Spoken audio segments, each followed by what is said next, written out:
pujian yang paling meriah untuk Tuhan yang luar biasa.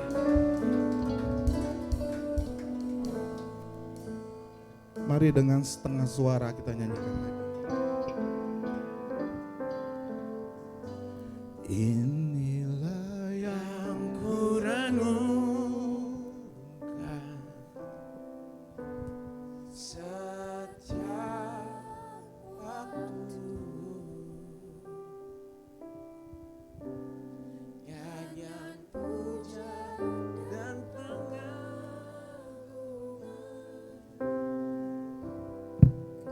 kepadamu,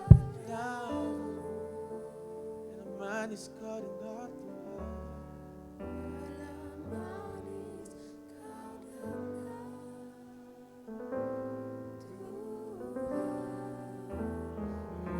Manis kau dengar Tuhan.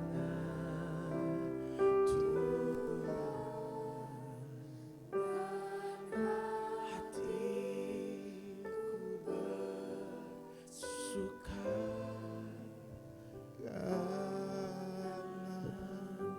Sungguh hati kami bersuka Tuhan, dan sukacita kami hanya karena Tuhan. Terima kasih ya Tuhan, kami boleh merasakan hadirat Tuhan di tempat ini, bahkan di hati kami. Dan saat ini kami mau membiarkan Roh Kudus bekerja lebih bebas lagi dengan menyatakan firman Tuhan bagi kami. Roh Kudus juga yang memimpin kami semua, hamba yang akan menyampaikan. Tuhan layakkan hamba, pakai hati, mulut, dan pikiran hamba untuk menyampaikan isi hati Tuhan. Dan juga Tuhan pimpin semua anak-anak Tuhan supaya mereka boleh rindu, fokus mendengar suara Tuhan. Berfirmanlah Bapa, kami siap mendengar di dalam nama Tuhan Yesus Kristus. Haleluya, amin. Silakan duduk. Sekali lagi mari kita beri apresiasi buat anak-anak kita yang hari ini luar biasa. Silakan duduk.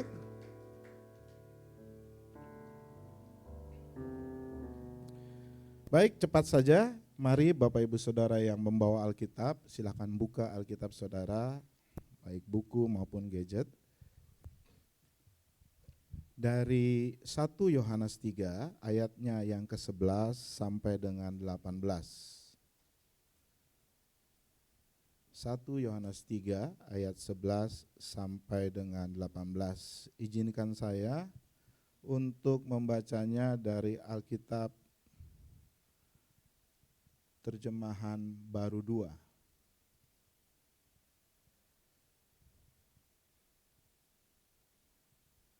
Saya akan bacakan buat Bapak Ibu, anak-anakku sekalian. Judulnya adalah Kasih Terhadap Saudara Sebagai Tanda Hidup Baru. Sebab inilah berita yang telah kamu dengar sejak semula, yaitu bahwa kita harus saling apa saudara? Saling mengasihi. Bukan seperti Kain yang berasal dari si jahat dan membunuh saudaranya. Mengapa ia membunuhnya? Sebab segala perbuatannya jahat dan perbuatan saudaranya Habel benar. Janganlah heran saudara-saudara apabila dunia membenci kamu. Kita tahu bahwa kita sudah berpindah dari alam maut ke dalam hidup, yaitu karena kita mengasihi saudara kita. Siapa yang tidak mengasihi, ia tinggal di dalam maut. Setiap orang yang membenci saudaranya adalah pembunuh manusia. Kamu tahu bahwa tidak ada pembunuh yang tetap memiliki hidup yang kekal di dalam dirinya. Dengan inilah kita mengenal kasih, yaitu bahwa Kristus telah menyerahkan nyawanya untuk kita. Jadi, kita pun wajib menyerahkan nyawa kita untuk saudara-saudara kita. Siapa yang mempunyai harta duniawi dan melihat saudaranya menderita kekurangan, tetapi menutup pintu hatinya terhadap saudaranya itu, bagaimana kasih Allah dapat tinggal di dalam dirinya? Anak-anakku, marilah kita mengasihi bukan dengan perkataan atau dengan lidah, tetapi dengan perbuatan dan dalam kebenaran. Amin. Bapak Ibu Saudara, saya cari Sari, nggak ada Sari ya? Ya dia sedih banget rupanya ya. Minggu lalu kita sudah merenungkan tentang anak-anak Allah, tentang siapa itu ya, anak-anak Allah dan bagaimana hidup dari anak-anak Allah. Tentu yang disebut anak-anak Allah adalah mereka yang dilahirkan kembali di dalam Allah. Ya. Dan surat Yohanes ini, 1 Yohanes, 2 Yohanes, 3 Yohanes, itu sebenarnya Yohanes menulis ya, banyak tentang bagaimana bukti-bukti dari seorang yang sudah menjadi anak Allah atau sudah menjadi lahir baru. Dan salah satu yang diulang-ulang oleh Yohanes, buktinya adalah apakah kita mengasihi sesama. Sesama yang dimaksudkan di sini tentunya adalah sesama orang percaya. Ya. Dan nampaknya menurut Yohanes, mengasihi itu adalah bukti yang paling penting, yang paling dominan ya, dari bukti-bukti yang lain akan seorang anak Allah. Sehingga kalau kita lihat ya di ayat 1 Yohanes ini aja berulang-ulang. Bulan lalu saya sudah berkhotbah tentang perintah mengasihi sebagai perintah yang baru. Dari 1 Yohanes 1 ayat 7 sampai 17. Hari ini kita baca lagi ya, dari 1 Yohanes 3 tentang mengasihi sebagai sebuah ciri-ciri dari anak Allah. Nanti di 1 Yohanes 4 ayat 7 dia kembali berbicara tentang ajakan untuk saling mengasihi. Begitu juga di pasal 5 dikatakan kasihilah Tuhan Allahmu, kasih Tuhan Yesus, kasih sesama. Jadi banyak sekali ya di dalam surat Yohanes ini Yohanes mengatakan bahwa bukti yang penting dari seorang yang sudah lahir baru adalah mengasihi. Jadi sebenarnya orang Kristen yang sejati, yang genuine, bukan yang abal-abal, bukan yang KW, bukan yang palsu, adalah orang yang mengasihi. Ya, ini adalah sebuah bukti yang dominan akan sebuah kelahiran baru yang kita alami. Jadi Bapak Ibu, saudara-saudara, anak-anakku sekalian, dan hari ini ketika kita merenungkan mengasihi dengan tindakan nyata, bagi saya dan saya percaya bagi saudara ini adalah sebuah tantangan bagi kita. Ya. Manusia sejati, orang Kristen sejati mengasihi saudaranya. Bahkan Yesus lebih ekstrim lagi. Di dalam Matius pasal 5 dia katakan, harus mengasihi musuh-musuh kita. Ya, ini adalah sesuatu yang tidak mudah sebenarnya. Dan hari ini kita diajarkan untuk mengasihi dengan cara apa? Bukan dengan perkataan, dengan ucapan lidah. Ini dia baru datang. Oke. Bukan dengan ucapan lidah, tetapi dengan tindakan nyata. Ya, tindakan nyata, bukan dengan omon-omon, ya, dengan ikon-ikon nangis, ya, tetapi dengan tindakan nyata. Tindakan nyata itu berarti mau berkorban, ya, dengan apa yang kita miliki, korban apa? Korban uang, korban waktu, korban tenaga, bahkan korban perasaan kadang-kadang. Ya. Tapi mengasihi itu dengan tindakan nyata berarti dengan uluran tangan. Ya, bukan mulut manis doang, bukan senyuman doang, bukan dengan nyanyian, bahkan bukan dengan doa doang. Tetapi mengasihi adalah dengan tindakan. Ya. Itu yang Tuhan ajarkan.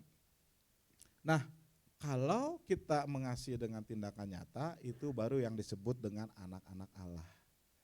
Berarti kalau orang tidak mengasihi dengan tindakan nyata, ya, dengan omong saja, bukan anak-anak Allah. Kalau bukan anak-anak Allah, berarti anak-anak siapa? Anak-anak iblis. Ya. Coba kita baca ayat 10 tuh sebelumnya dikatakan. Ya.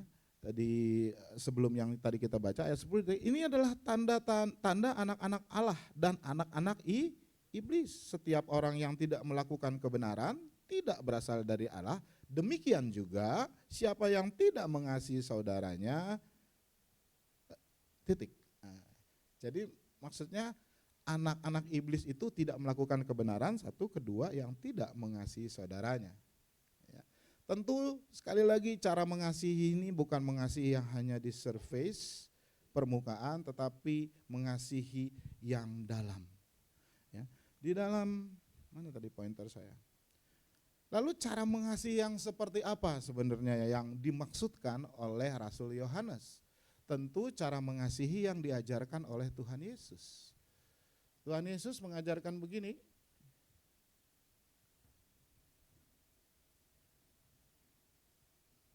oke, nanti dulu. Nah, dikatakan kan perintah baru di dalam Yohanes 13 ayat 34 dikatakan, aku memberikan perintah baru kepada kamu, yaitu supaya kamu saling mengasihi. Ya, ini sebenarnya bukan perintah baru kalau sampai titik di sini, karena ada di dalam kitab Ulangan, ada di kitab Imamat. Orang Yahudi, orang Israel saat itu udah tahu semua, yaitu kasihlah sesamamu seperti dirimu sendiri. Tetapi ini menjadi perintah baru ketika kalimat selanjutnya Tuhan Yesus bilang, sama seperti aku telah mengasihi kamu, demikian pula kamu harus saling mengasihi.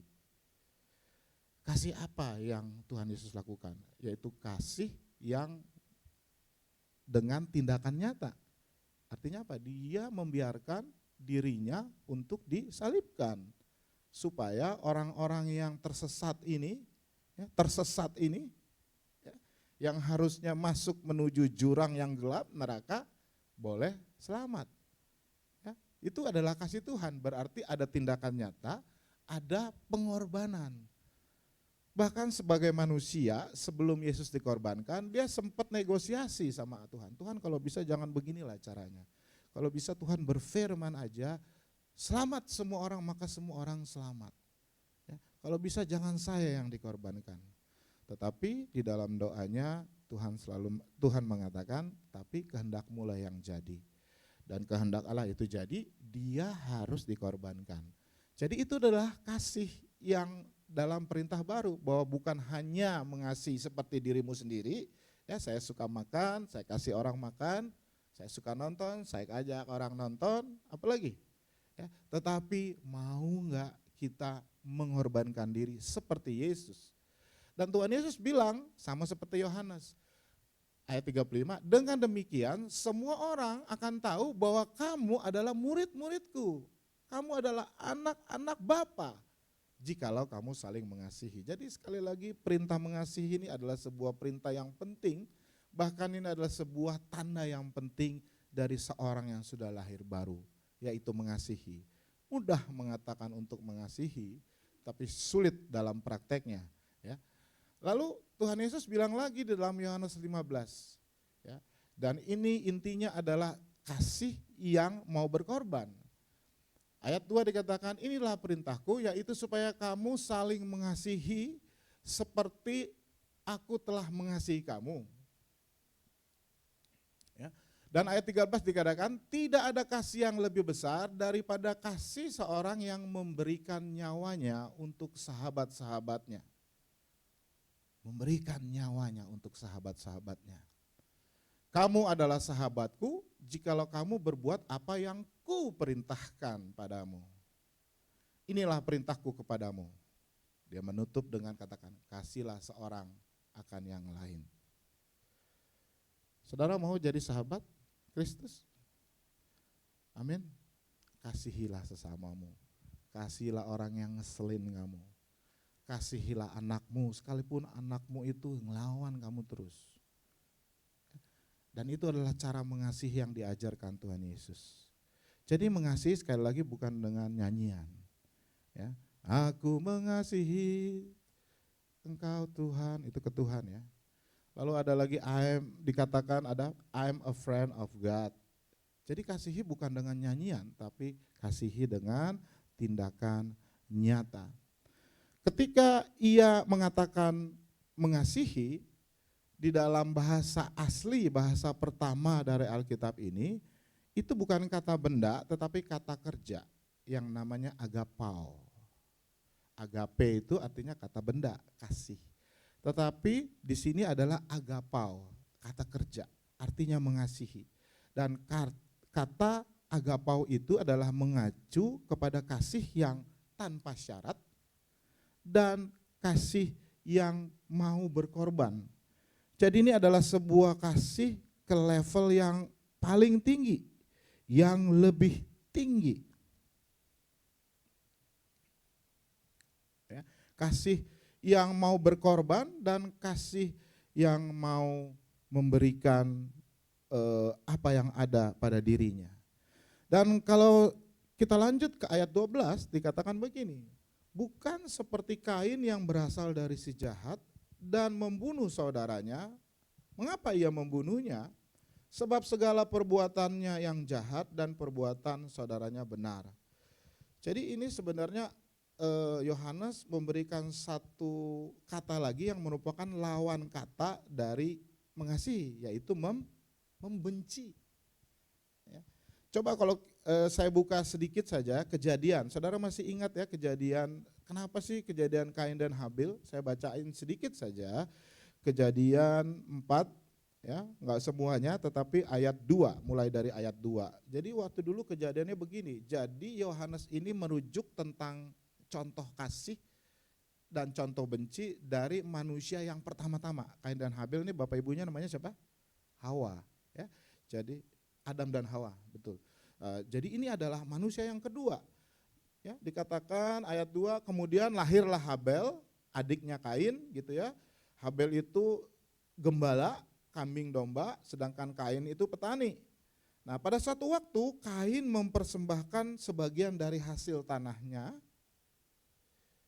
ya, kepada Tuhan sebagai korban persembahan. Lalu Habel juga mempersembahkan sebagian dari anak sulung kambing dombanya dengan lemak-lemaknya, dan Tuhan mengindahkan Habel dan kurban persembahannya. Perhatikan, tetapi Kain dan kurban persembahannya tidak diindahkannya. Lalu Kain menjadi sangat panas wajahnya dan muram. Ya. Jadi ini ada dua orang yang melakukan ibadah. Melakukan persembahan. Ya, dulu kan ibadah ya mempersembahkan ya. Ya, kalau dia punya kambing atau dia punya tanaman, itu dia persembahkan dalam bentuk dibakar. Jadi ini ada orang sedang beribadah. Tetapi satu ibadahnya diterima sama Tuhan gitu. Yang satu enggak diterima. Ya.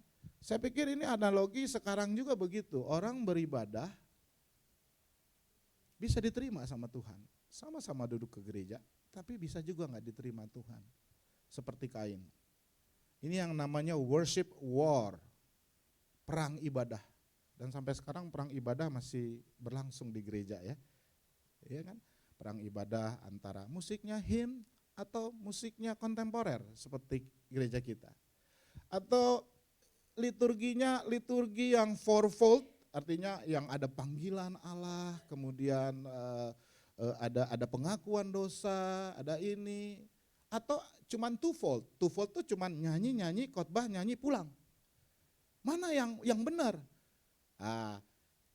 Saya tidak mau bilang bahwa ini satu yang benar, ini yang enggak benar. Semuanya sebenarnya benar asal mempersembahkannya dengan cara yang benar seperti Habel, bukan seperti Kain. Ya.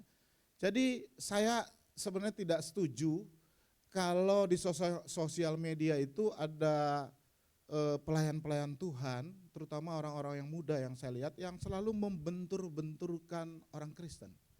Ya, kemarin ada tweet ya, dari seorang pelayan musik muda yang merupakan anak dari pencipta lagu yang luar biasa. Ya, sering kita nyanyiin dan saya sering. Dia tweetnya begini di belakang. Gereja yang masih menyanyikan lagu hymn itu menandakan gereja itu enggak kreatif. Gereja itu masih Gereja itu enggak punya kreatif untuk menyembah Tuhan. Waduh, akhirnya banyak netizen kan, gitu loh. Dari pihak yang menyanyikan hymn mengatakan, perhatikan diksi-diksi Anda. Dia bilang gitu. Tetapi ada juga banyak yang mendukung dari gereja-gereja kontemporer. Benar bro, saudara-saudaraku, sebentar lagi ada bilang yang berdebat di podcast, dia bilang yang penting skill atau hati, gitu. Ya, ada lagi yang bilang, hai para hamba-hamba Tuhan, gembala sidang, tolong jangan atur pemusik ini. Saya pikir mereka itu curcol instead of the gospel. Saya hanya bisa geleng-geleng aja, saya nggak mau komentar karena ini semua anak-anak muda. Bahkan beberapa sudah main di sini, kan teman-temannya Om Sandy juga, gitu ya, main di sini di Gandaria City. Tapi saya hanya berpikir bahwa ya kalau saudara-saudara ini adalah pemain muda, ini anak-anakku ya, kalau mau eksis di sosial media, ya jangan membentur-benturkanlah. Lebih baik kamu memberitakan Injil, betul? Ya, lebih baik bicara tentang gospel, Injil. Kalau saudara ada keluhan dengan gembalamu, bicarakanlah dengan gembalamu. Ya, nggak usah di sosial media. Itu tandanya engkau melalui sosmed itu cari Christ follower, bukan mencari follower. Betul ya? Ya, jadi kita seorang Kristen menggunakan sosial media ini untuk mencari sebanyak-banyaknya Christ follower, bukan follower kita. Ya ini sedikit agak menyimpang. Jadi saya cuma mau mengatakan bahwa worship war sampai sekarang itu masih berlaku. Tetapi kembali lagi ke sini, Kain diingatkan sama Tuhan, ya, diingatkan sama Tuhan. Dikatakan di ayat 6 tadi dari Kejadian 4, dia bilang, Kain, kenapa hatimu panas dan wajahmu muram? Bukankah wajahmu akan berseri-seri kalau engkau berbuat baik? Namun jika engkau tidak berbuat baik, dosa sudah mengintai di depan pintu. Dan hasratnya tertuju kepadamu, tetapi engkau harus berkuasa. Jadi sebenarnya Tuhan memberitahu, ya, Tuhan tahu isi hati, benar ya? Tuhan tahu isi hati kita. Bahkan ketika kita menyembah, ya, Tuhan enggak lihat kita nangis, Tuhan enggak cuma lihat kita angkat tangan, ya, atau bersuka cita joget-joget kayak saya tadi sangat menikmati gitu ya. Tetapi Tuhan lihat hati dan Tuhan tahu hatinya Kain sehingga dia bilang kenapa hatimu jahat, intinya begitu. Tetapi ternyata ini enggak dihiraukan oleh si Kain. Malah Kain bilang, Bel yuk kita pergi sebentar. Ya, kita pergi sebentar dan di sana akhirnya dia bilang tiba-tiba lagi jalan berdua ditikam. Ketika mereka ada tiba-tiba Kain menyerang Habel dan adiknya dan membunuhnya. Udah diingetin Tuhan, tapi dia tetap jangan benci. Jangan hatimu ada yang jahat, tetapi dia tetap saja melakukan tindakan kejahatan. Dia bunuh adiknya. Ini adiknya loh, saudaranya. Tetapi begitu hatinya penuh dengan iri dan cemburu, lalu dia membunuh. Lalu Tuhan bilang, di mana Habel adikmu? Nah ini kata yang penting ayat 9 dikatakan, aku enggak tahu, apakah aku penjaga adikku? Ketika ditanya, mana saudaramu? Dia bilang, aku enggak tahu, emangnya gua penjaga adikmu? Dan saudara-saudaraku, ini adalah pernyataan kunci. Kadang-kadang kita seperti Kain juga. Kamu gak lihat itu saudaramu sakit?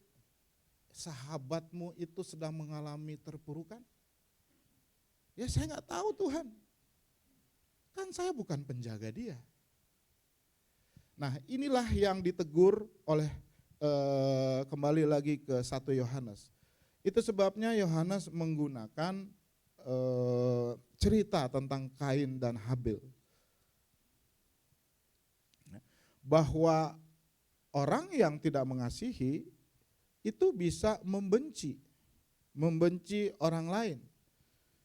Ketika Tuhan tanya pertanggungjawaban atas saudara-saudara yang kita kenal itu dalam keadaan tidak baik, kita bilang sama Tuhan, saya nggak tahu Tuhan, ya, karena saya bukan penjaga dia. Tetapi sebenarnya saudara-saudaraku, Yohanes katakan Di ayat yang ini tadi ayat 15, bahwa seorang yang membenci saudaranya adalah apa? Pembunuh.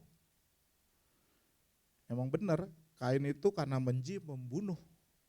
Jadi kepada jemaat di Efesus ya, pada abad ke-1 dia bilang, siapa yang membenci saudaranya adalah seorang pembunuh.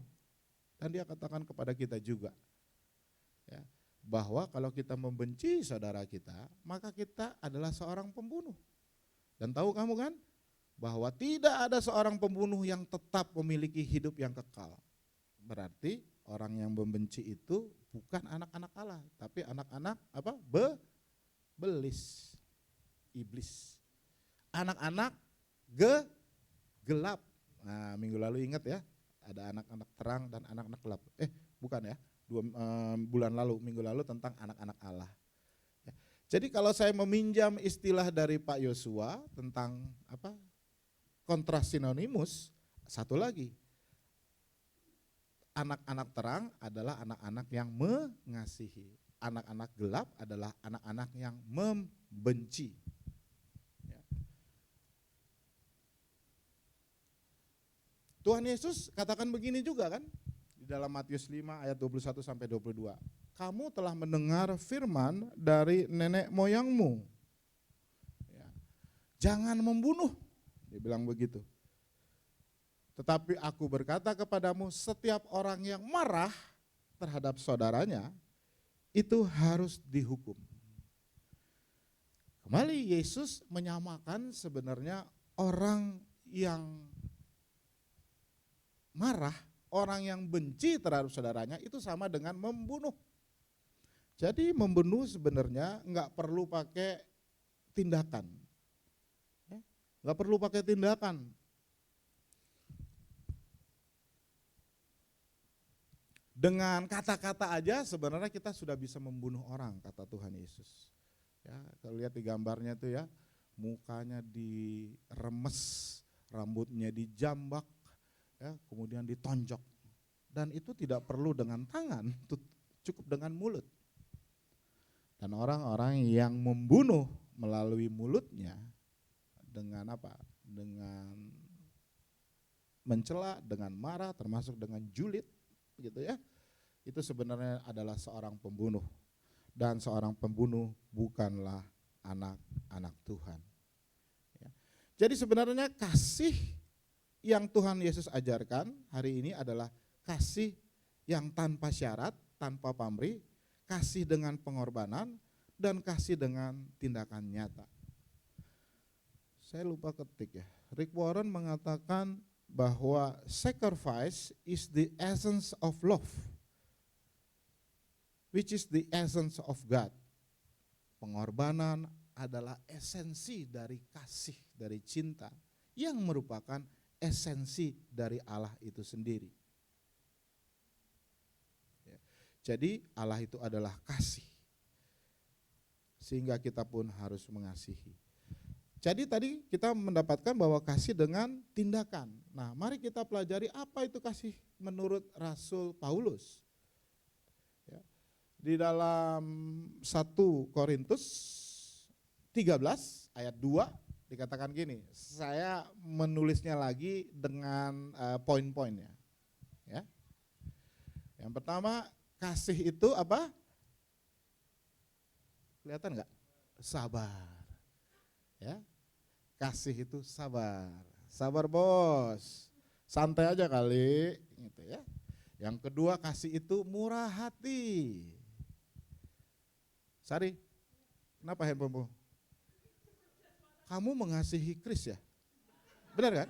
Enggak, mengasihi sebagai kakak, abang, betul ya? Ya, tapi kasih itu bukan hanya ikon aja ya, yang nangis.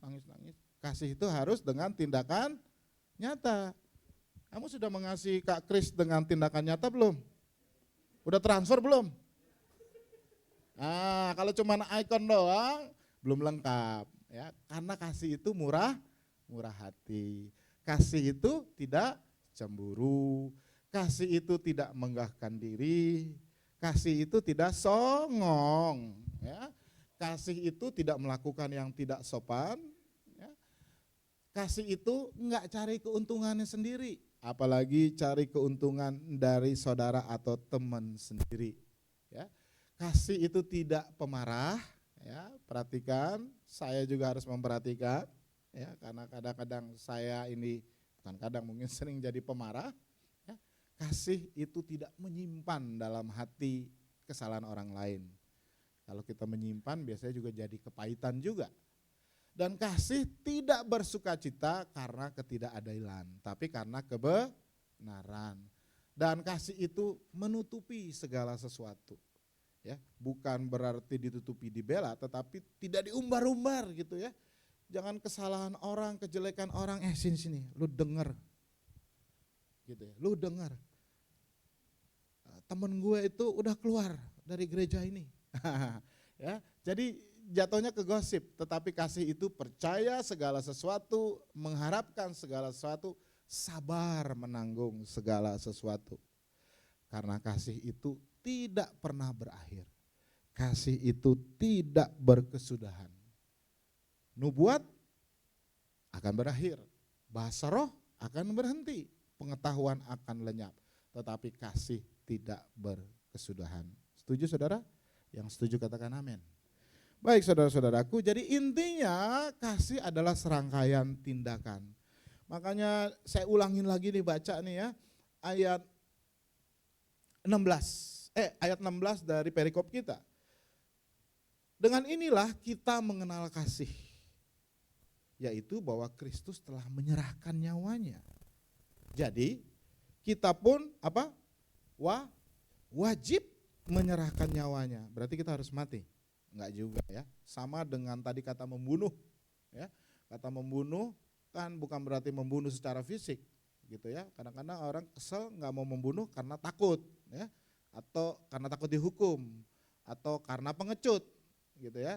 Tapi buat Tuhan Yesus sama aja sebenarnya, melakukan ataupun melakukan secara aktif atau melakukan secara pasif, artinya membunuh dalam hati dengan cara membenci, itu sudah sama dengan melanggar dosa jangan membunuh. Ya, saya lanjutkan, jadi kita pun wajib menyerahkan nyawanya untuk saudara-saudara kita. Artinya kita mau berkorban, kita mau rela untuk merasakan sakit seperti yang Tuhan Yesus rasakan bagi sesama kita. Tetapi pada orang-orang tertentu itu benar-benar menyerahkan nyawa secara harafiah. Jadi ada orang yang mengasihi saudaranya dengan membiarkan nyawanya. Ya. Lalu siapa yang mempunyai harta duniawi, ya, siapa yang mempunyai kelebihan dan melihat saudaranya menderita kekurangan, lalu menutup pintu hatinya terhadap saudaranya itu, lalu Yohanes mempertanyakan, bagaimana kasih Allah dapat tinggal dalam dirinya? Ya. Seperti yang lalu saya katakan, ya, ketika kita melihat ya, orang yang sedih, kita diminta untuk mengulurkan tangan. Kalau kita ngasih masih belum berasa sakit, sebenarnya belum mengasihi dengan kasih. Ngasih 50.000, apalagi cuma 10.000. Ya. Tapi ketika duitmu tinggal 200.000, lalu saudara kasih 200.000-nya, nah itu sakit. Gue makan apa nanti? Nah, itu baru mengasihi. Mengasihi dengan pengorbanan ya. Dan terakhir dia katakan, anak-anakku, marilah kita saling mengasihi, bukan dengan perkataan atau dengan lidah, tetapi dengan perbuatan dan kebenaran. Jadi kasih sesungguhnya adalah serangkaian tindakan, bukan serangkaian omongan, bukan omon-omon, tetapi tindakan. Amin. Ya. Dan ini adalah pernyataan, suatu kalimat yang penting buat kita. Kasih adalah sebuah tindakan, bukan perasaan. Pada kata yang saya kuningkan itu adalah penekanan. Kasih adalah sebuah tindakan, action, bukan perasaan. Dan kasih merupakan pemberian diri kita yang penuh pengorbanan. Mengasihi adalah tindakan memberi diri terhadap sesama yang dapat diwujudkan dengan peduli mempedulikan dan memberikan bantuan, baik itu berupa waktu, tenaga, pikiran, dan juga materi terhadap sesama yang membutuhkan. Amin. Saya undang anak-anak untuk maju ke depan. Coba saudara renungkan kalimat ini. Inilah yang diajarkan. Kasih adalah sebuah tindakan, bukan perasaan. Kasih merupakan pemberian diri yang penuh pengorbanan. Mengasihi adalah tindakan memberi diri terhadap sesama yang diwujudkan dalam mempedulikan dan juga memberi bantuan. Bisa tenaga, bisa pikiran, materi kepada sesama kita yang membutuhkan. So, saudara-saudaraku, saya ajak Bapak Ibu Saudara untuk coba setelah mendengarkan firman Tuhan, refleksi dengan keberadaan saudara sekarang. Perhatikanlah ada orang-orang yang di sekitar kita, di rumah, di tempat kerja, di gereja, atau di mana saudara selalu berada. Adakah di antara mereka yang sedang kekurangan atau membutuhkan pertolongan? Doakanlah mereka, ambillah langkah kecil untuk membantu mereka yang kekurangan. Marilah kita mengambil kesempatan ini untuk mewujudkan kasih. Saya beri waktu saudara untuk memejamkan mata dan menjawab pertanyaan refleksi ini. Di rumah sekarang atau di lingkungan keluarga, adakah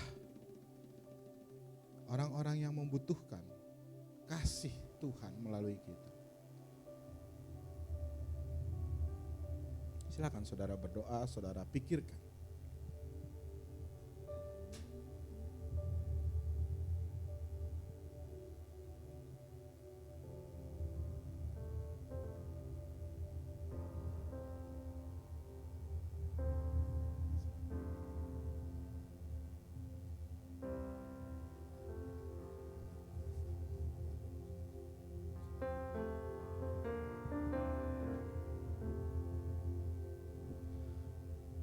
Ajarilah kami ini saling mengasihi. Ajarilah kami ini saling mengampuni. Ajarilah kami kasih-Mu ya Tuhan, kasih-Mu kudus tiada batasnya. Sekali lagi nyanyikan, ajari kami Tuhan, ajari kami ini saling mengasihi.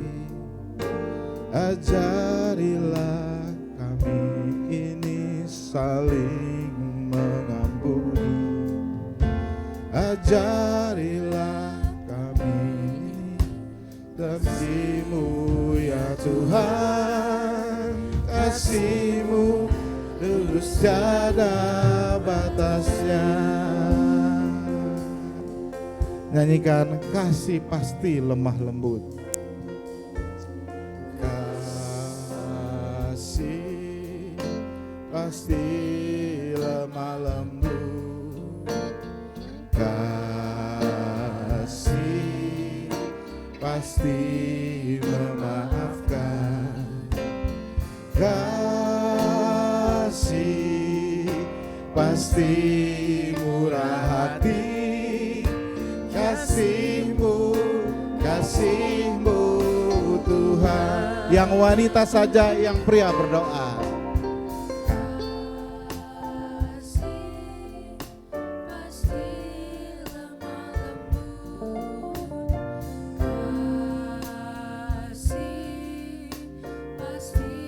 Yang wanita berdoa, yang pria nyanyikan. Kasih pasti murah hati. Kasih-Mu, kasih-Mu Tuhan. Dengan segenap hati nyatakan kepada Tuhan, ajarilah kami ini saling mengasihi. Ajarilah kami ini saling mengampuni. Ajarilah kami ini kasih-Mu ya Tuhan. Kasih-Mu kudus tiada batasnya. Ajarilah kami ini saling mengasihi. Ajarilah kami ini saling mengampuni. Ajarilah kami ini kasih-Mu ya Tuhan. Kasih-Mu kudus tiada batasnya. Kasih-Mu kudus tiada batasnya. Kasih-Mu kudus tiada batasnya. Beri sorak-sorai bagi Tuhan. Kemuliaan hanya untuk Tuhan kita Yesus Kristus. Terima kasih Tuhan, hari ini Engkau sudah berfirman dan menegur kami hal yang terlalu sering kami dengar dan bisa kami mengerti, tetapi Tuhan kami mengakui di dalam prakteknya sulit buat kami untuk mengasihi. Tetapi hari ini Engkau mengajak kami untuk memandang kepada salib Yesus, manusia yang tidak berdosa. Tetapi dia begitu mengasihi kami sehingga dia mau mengorbankan dirinya. Ajar kami mau mengasihi dengan tindakan nyata dan berkorban. Kalau hari ini Tuhan ingatkan bahwa masih ada orang-orang di sekitar kami yang membutuhkan kasih Tuhan dengan uluran tangan kami, biarlah kiranya Tuhan beri kekuatan bagi kami untuk mengambil langkah yang konkret. Sepulangnya kami dari tempat ini, kami boleh menyapa mereka, menolong mereka dengan tindakan. Roh Kudus menolong kami. Saat ini kami juga mau menaikkan syafaat kami kepada Tuhan. Kami terus mohon berkat dan topangan Tuhan untuk negara kami, negara Republik Indonesia, yang sebentar lagi kami mau merayakan hari kemerdekaan kami yang ke-72. Bapa dalam surga, terima kasih untuk penyertaan-Mu dan kami mohon belas kasihan-Mu untuk terus menopang bangsa kami, terutama untuk para pemimpin kami, baik Presiden Jokowi yang sudah di ujung masa pemerintahannya maupun pemerintahan yang akan datang, Pak Prabowo dengan Gibran. Tuhan pimpin mereka, beri hikmat mereka, beri hati yang takut akan Tuhan dan penuh dengan tanggung jawab bagi rakyat Indonesia. Tuhan berkati juga kota kami, kota Jakarta. Kami juga mohon Tuhan pada pilkada nanti Tuhan berikan pemimpin yang baik, siapapun orangnya, tapi kami ingin biarlah Tuhan yang menentukan pemimpin yang baik, sehingga kota ini boleh menjadi lebih baik, rakyatnya, warganya, semuanya boleh lebih sejahtera. Kami juga mau berdoa untuk gereja kami terus memohon tuntunan Tuhan ya Bapak untuk gereja kami, supaya kami tidak salah jalan, supaya kami tetap boleh berjalan di rel yang adalah merupakan isi hati Tuhan, misi daripada Tuhan. Berkati hamba bersama dengan Pendeta Yosua Jab dan juga Pendeta Horas dan juga dengan seluruh pengurus ya Bapak. Tuhan terus taruh api semangat bagi kami untuk melayani Tuhan, melayani dunia ini melalui gereja ini. Tuhan tunjukkan juga visi-visi ataupun langkah-langkah baru yang harus kami jalankan. Kami juga rindu bahwa bangku-bangku kosong ini boleh diisi oleh banyak orang lagi, banyak domba-domba Tuhan yang kami gembalakan. Oleh karenanya utus kami Tuhan untuk mencari jiwa-jiwa, terutama jiwa-jiwa yang terhilang, jiwa-jiwa yang belum mengenal Kristus, supaya mereka pun boleh menerima keselamatan dan bersama-sama dengan kami memuji dan menyembah Tuhan. Terima kasih ya Tuhan untuk anak-anak Tuhan yang boleh melayani hari ini.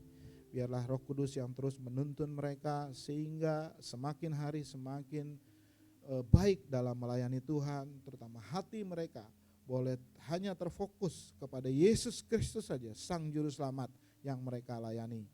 Di dalam kegiatan mereka sehari-hari, di dalam sekolah ataupun kuliah, bahkan pekerjaan, profesi, sebagai apa saja, Tuhan tuntun mereka, Tuhan lindungi mereka, Tuhan berkati pekerjaan mereka ya Bapak, supaya semuanya itu boleh menghasilkan hasil yang baik, mereka boleh mendapatkan upah yang baik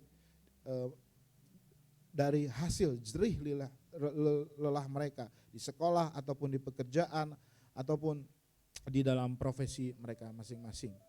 Kami juga mau membawakan kepadamu beberapa jemaat kami yang masih sedang bergumul, yang mencari pekerjaan, Saudari Agnes, Pak Lito, Andrew, Yohanes, dan mungkin ada jemaat-jemaat lain yang merindukan pekerjaan ataupun aktivitas produktif lainnya ya Bapak. Tuhan tunjukkan jalan bagi mereka. Tuhan dengar doa mereka. Pada waktu Tuhan, kiranya Tuhan mengabulkan semua doa mereka. Kami juga mau ikut terbeban bagi saudara-saudara kami yang sakit dan juga di dalam pemulihan kesehatan masing-masing.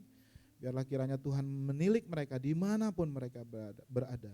Pak Bambang Santoso hambamu, anak kami Hazel ya Bapak, kemudian ibu kami Ibu Barbara Thyssen, Pak Iwan Hasan, Pak Deden Manurung, dan semua jemaat Tuhan yang saat ini masih bergumul dengan sakit fisik mereka.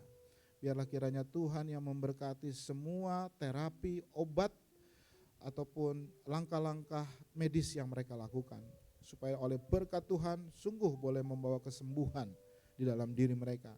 Tetapi terlebih-lebih biarlah kiranya Tuhan memberikan kekuatan dan kesehatan rohani ya Bapak di dalam hati mereka. Kami berdoa dan bersyukur untuk mereka yang baru saja berulang tahun di minggu ini, untuk Bapak Lito Espiritu yang berada di Filipina. Kami tidak tahu keberadaannya, tapi satu yang kami yakin bahwa Tuhan terus menopang dia.